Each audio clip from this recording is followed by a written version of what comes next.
I'm constantly on the road for my job as a management consultant for a major firm, racking up hundreds of thousands of air miles. I live sort of a nomadic existence, bouncing between client sites, staying in hotels more often than my own apartment.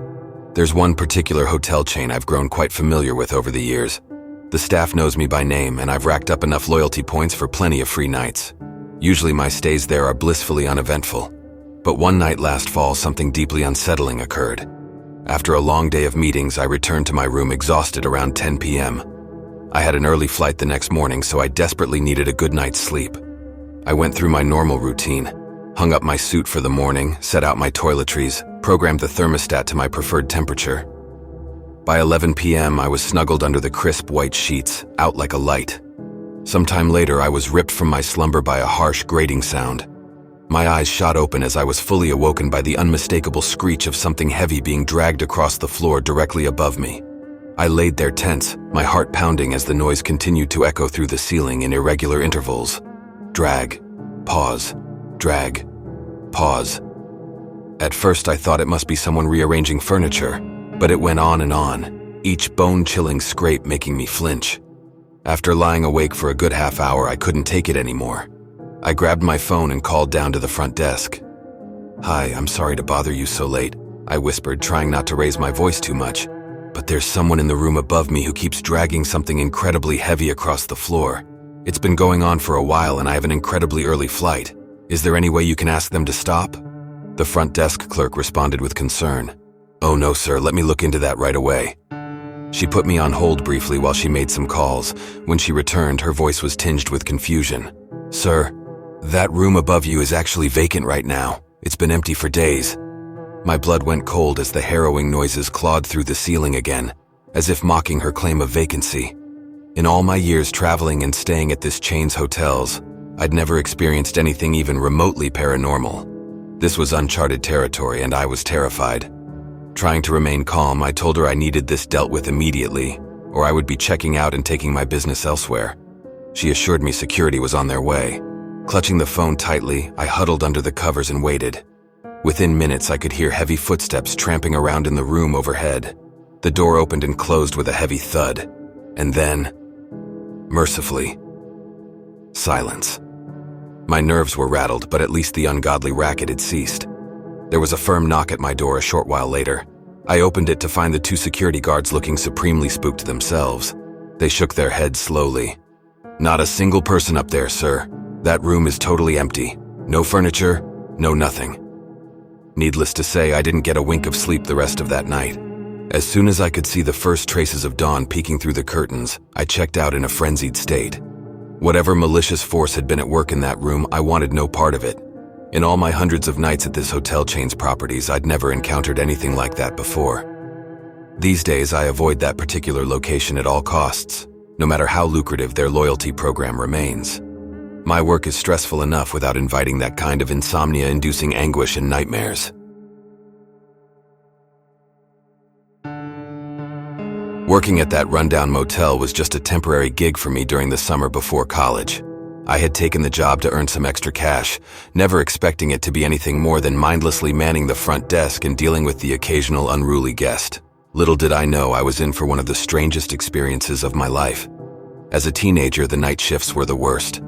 The motel always seemed to attract a shady crowd after dark, folks you didn't want to make eye contact with as they skulked through the lobby. I dreaded those long, lonely hours, counting down the minutes until my relief would arrive. On this particular night, I had finished up my shift but stuck around to kill time before heading home. That's when I got an urgent call from the crusty old housekeeper who worked the graveyard shift. He sounded completely freaked out, insisting I come up to one of the rooms right away. Figuring it was just another petty issue I could quickly resolve, I begrudgingly made my way upstairs. As soon as I entered the room, I knew this was no ordinary complaint. The housekeeper stood frozen in the middle of the dank space, staring up at the ceiling with his mouth agape. When I followed his gaze, I felt my heart skip a beat. There, imprinted on the water-stained ceiling tiles over 10 feet above us, was an unmistakable set of bare footprints. My eyes frantically searched for any logical explanation, but there were no corresponding prints on the walls. No furniture that could have been used to reach that height, nothing out of place. Just those eerie bare footprints, as if someone had defied gravity itself. The housekeeper and I exchanged a look of sheer disbelief. As rationally minded as I tried to be, I had to admit there was no reasonable way to explain what we were seeing. It should have been physically impossible. And yet there was the evidence right above us, burned into that cheap ceiling in a way that made my skin crawl. In the days and weeks that followed, I found my mind constantly drifting back to those bizarre bare footprints. I replayed the scene over and over, racking my brain for how they could have possibly gotten there. Did someone have the ability to walk on ceilings? Was it a prank with some sort of special effects trickery? Or was it something more supernatural? The more I tried to rationalize it, the deeper I fell into bewilderment and confusion. An uneasy feeling washed over me each time I pondered those footprints. They had weirded me out in a way I couldn't shake, and carried an inherent creepiness that made me fear the unknown forces that could have created them. The spooky feeling got worse when people started saying the place was haunted. Some staff who'd been there a long time talked quietly about hearing strange noises, seeing weird things in the halls, and old scary stories. At first, I thought it was all silly talk, but after seeing those strange footprints on the ceiling, I couldn't shake the feeling that maybe there was some truth to the rumors. From then on, whenever I had to work nights at that rundown motel, I felt really uneasy. Working the graveyard shift at the small village hotel was a thankless job, but it helped cover my expenses while I was taking classes at the local college. As a young person just striking out on my own, the opportunity to earn some extra cash seemed too good to pass up, despite the unsettling ambiance that often permeated the old building after sundown. The hotel had been family-owned for generations, its weathered stone facade and creaking wooden beams hinting at the many secrets concealed within its walls. Strange occurrences were practically folklore among the staff, with tales of ghostly apparitions and disembodied voices echoing through the halls after midnight. But I always dismissed such stories as products of overactive imaginations and the eerie silence that descended upon the premises at night. That all changed on one fateful evening, shrouded in an inky darkness so thick it seemed to swallow every sliver of light. The old grandfather clock in the lobby had just mournfully chimed 3 times when an ominous thud reverberated through the corridor, jolting me awake in the cramped staff quarters.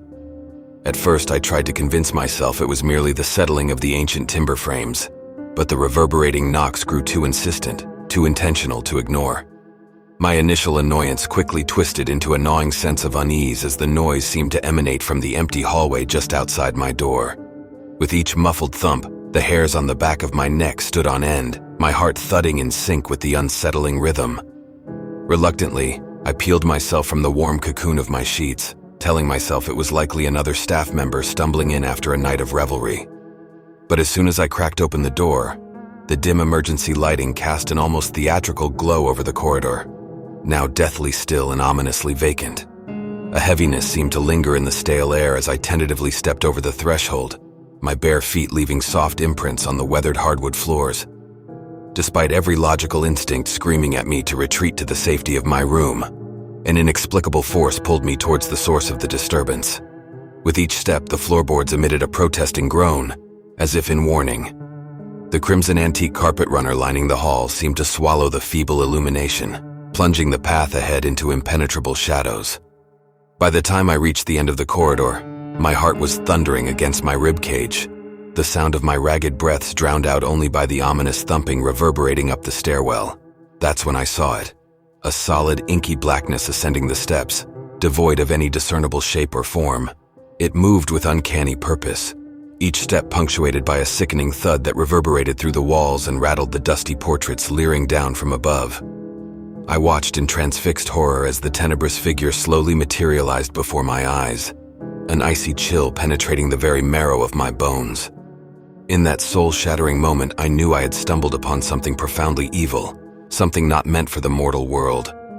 As it crested the final step, an invisible force seemed to compel me backwards, self-preservation overriding my paralytic fear. My mind was a whirlwind of panic as I retreated with clumsy haste, finally finding sanctuary behind the battered door to my room. I leaned against the thin wooden barrier, as if it could somehow protect me from the unholy entity lurking just on the other side. The stomping continued in a merciless cadence, each step a haunting metronome that measured the agonizing eternity until daybreak. When the sunlight peeked through the old curtains, I left my room feeling like I was going to face something terrible. Every sound the floor made brought back the scary feeling I had during the night. I asked the other staff if they heard or saw anything strange, but they hadn't. I felt a bit better knowing I wasn't alone in feeling scared, but I was also afraid they might think I was crazy if I told them about the shadow man I thought I saw. As I started to calm down, I tried to think of a logical reason for what happened. Maybe I was just really tired and imagined it all, or maybe I heard things because of how the light was shining. I didn't want to believe I saw something supernatural, something that didn't make sense. I sighed tiredly and told myself it was just my mind making things up in the middle of the night. It was scary, but if I admitted it was real, I thought I might lose my mind. So I pushed the memory deep down and promised myself I wouldn't tell anyone about it. Some things, I figured, are just best forgotten.